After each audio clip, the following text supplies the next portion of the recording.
I'd like to start this video off with a very sincere apology to Bethesda and id Software.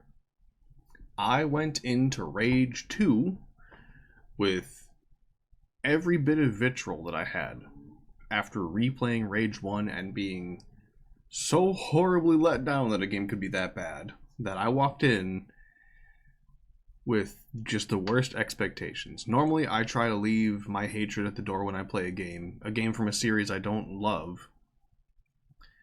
And there's your Pinto of the day, I guess.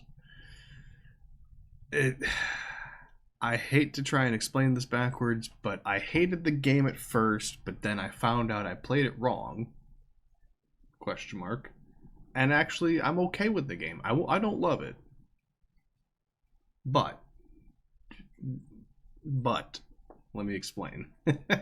Today, let's talk a little bit about Rage 2. Now, what I've learned in retrospect of playing this game is the developers had it in their mind that you were going to play it a different way than I played it. Being as how it was a Rage game, and I did not want to play it, but I promised everybody on the channel that if it came out on sale again, I'd play it. I decided to rush the main storyline and do a few side quests along the way. The problem with that is the developers planned for you to do the side quests to get the main storyline done. Now,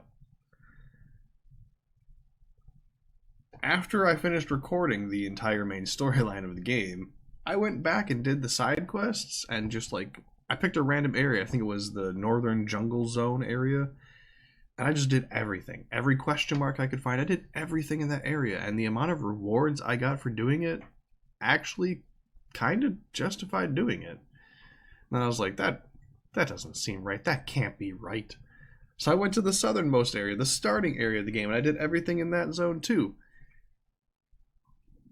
The rewards are justified.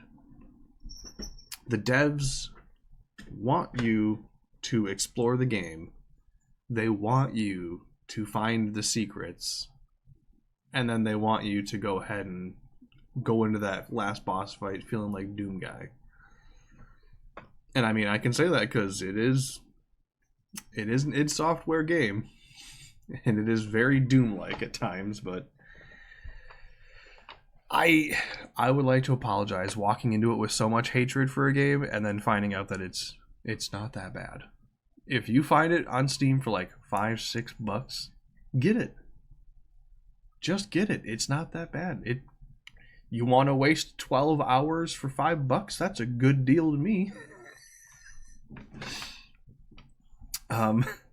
Getting into the more intricate parts of the game, it's also going to be not on footage because the last 3 arcs that I did not find contained 2 weapons and 1 power-up that would have been hilarious to have for the final fights. I don't know if I just stopped looking for arcs or if I thought I found them all or what the case was, but I just gave up towards the end and I was like, F it, we're getting through this, get me to the end, I'm done with this game, put me out.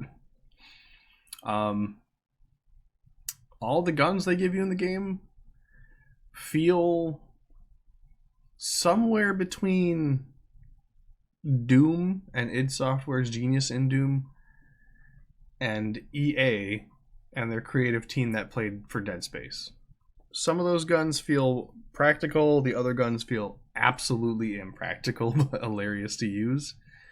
And not featured in the game that I played as much, but the grav gun.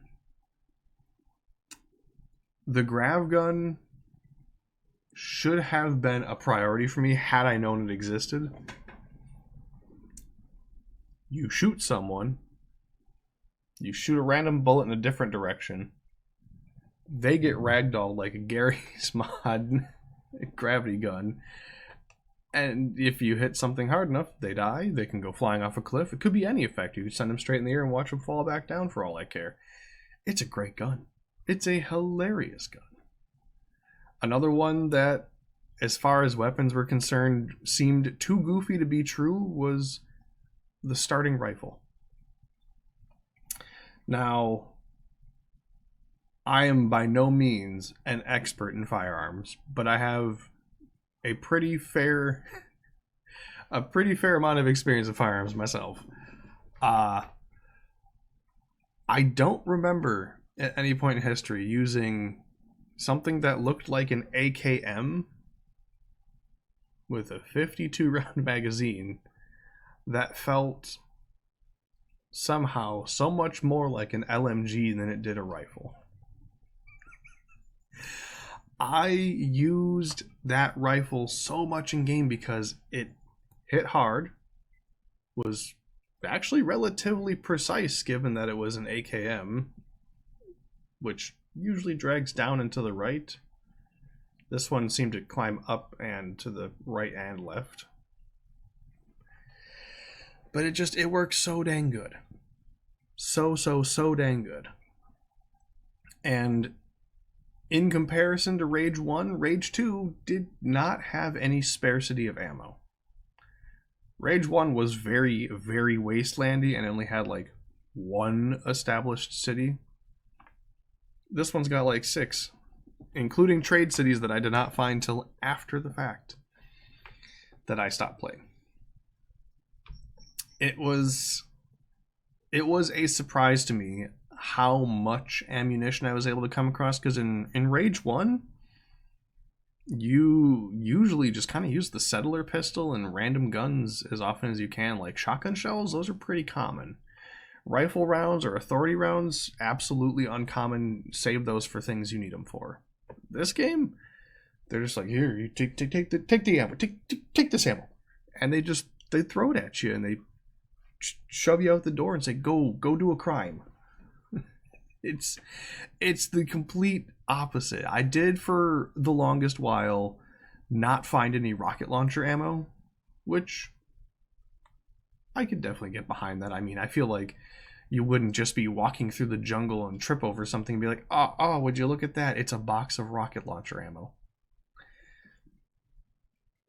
Those were rare enough, and you know what? I admire that. But everything else, they just throw it at you. They want you to take your ammunition and get. And aside from ammunition, the car ammunition you need to fire your autocannons is also extremely everywhere. Hyper frequent, if you will. And on the subject of cars, this is going to be my biggest gripe in the entire video, since I have no other gripes towards the game because it was okay. I'm gonna have to beg and plead id Software, stick to making Doom boomer shooters. Stick to making really new creative ways to kill people, but please stop trying to make games where you make me use a car. It's not good. I will accredit where accreditation is due. Does it feel better than Rage 1? Yes. The vehicles that are supposed to have chonk and heft have chonk and heft. There are some, like the dump truck, that feel heavy, like a shit brick house, can't turn, and that seems right. And then you've got other cars like the Phoenix that you start off with, or the Chaz car, where you're like, oh yeah, I can take this corner. You just kind of slowly fall off the path. Or any of the motorcycles in the game, have fun taking a loop that is anything more than 50 degrees as a turn would be, and you are eating whatever is on the roadside, because those bikes cannot turn for shit ever. I hate the bikes. I don't love that I was forced to do the racing minigame. I know there was more races that I could have done, and I strictly said no. I did not want to race.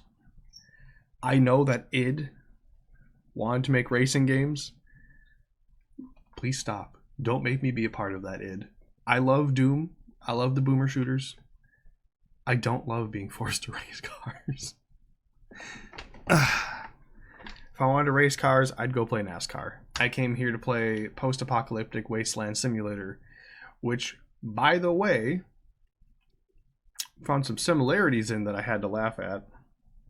this was not the only post-apocalyptic wasteland simulator game to come out in the same year. I noticed a reoccurring theme, if you will. In all the post-apocalyptic games that came out that year, there were actually 2 of them that I played pretty near to their release dates. One of them I played on release. The other one I played 2 months after release because it flopped and it was on sale. But a flying thing that I found out in the wasteland is apparently the color hot pink. Yes, that color right there is going to survive into the way far future, because in most, I want to call them action-adventure RPGs, when you climb a cliff, we've been cursed recently with the case of people are too dumb to figure it out, where they got to color the cliffs. Let's see, it was Horizon Zero Dawn had the infamous yellow on every cliff wall, and for those who haven't picked up on it, I think I've said it once or twice, I'm fucking colorblind. I can't see yellow. I just can't. Trineuroptic, I think it is, but I can't see it. I can see every other color. I see ultraviolet colors really beautifully. I love them. I can tell when something is supposed to be yellow, most times, because it just doesn't make sense why something would be absolutely so vibrantly gray. Tangents aside, though, most other games will use white for cliff edges and other climbable objects that you just like would look at. It's like, oh hey, you're playing let's say Outriders or Batman or something, and it's like, hey, this little cliff right here, yeah, it's got pigeon shit on it. Okay, cool. That means you can climb it. They use like a white or a yellow or a gray marker, whatever it be, in these 3 games that I actually did some research on. Came out the same year, had the hot pink as the predominant color scheme, and all featured post-apocalyptic wasteland. So I was looking at it because I felt like there was some games that stole inspiration from other games. I might not be wrong either. So the first game that came out in the year 2019 that was post-apocalyptic wasteland that used hot pink as a color, Far Cry New Dawn. And that was one that I played kind of after the fact. And I played it, I think, like 3 or 4 months after it released.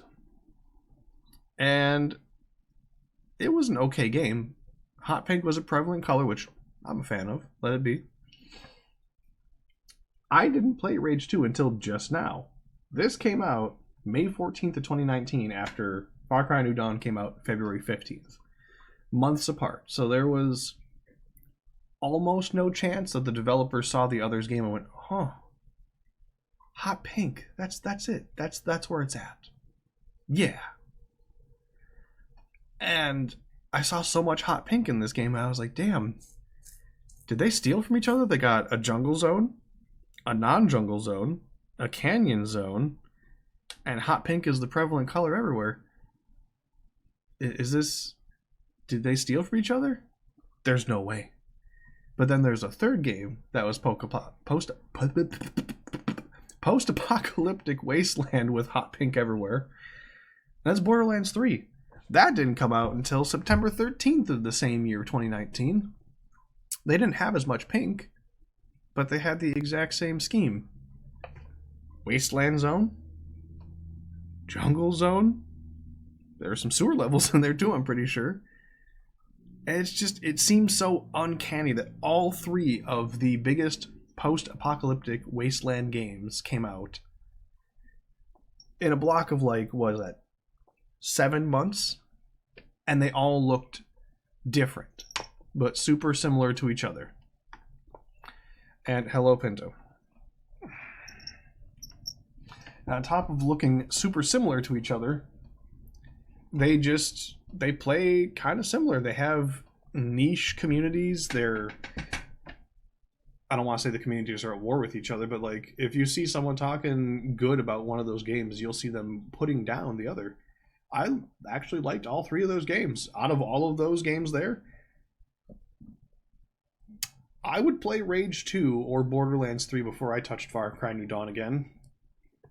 personal opinion, I've been a big fan of the Far Cry games, but when they do goofy stuff like Blood Dragon, it's cool. When they do stuff where they reuse the same map and characters for New Dawn, ay, ay, ay, cringe. But with Rage 2, my expectations changed. I went in with rage, vitriol, hatred, all this other stuff towards the game series because the first one sucked. And I came out, I won't say reformed, but changed. I actually would pick the game up again as long as I'm not forced to drive. I don't usually mind driving in most games, but like this one, it sucked especially. Please don't. I can't say anything bad about it at this point. I played it a little bit wrong. The developers had different expectations. Usually I'm a side quest kind of guy myself, so I would have fallen for the trap. But I don't know. I'm going to give it an 8 out of 10. If you see this game on sale, it's totally worth it. I count games worthiness in the modern age of gaming as if I spent $1, I better get an hour of gameplay. I spent $5.99 on this game and got about 22 hours of gameplay. I got more than my worth out of it. Yeah, 8 out of 10. Play it. Play it if it's on sale. If it's full price, you're getting scammed. It's roadside robbery. But if you see it on sale, grab it. You won't be mad. You won't be enraged. Too. There should be more recordings coming soon. I think we can get back on the roll again.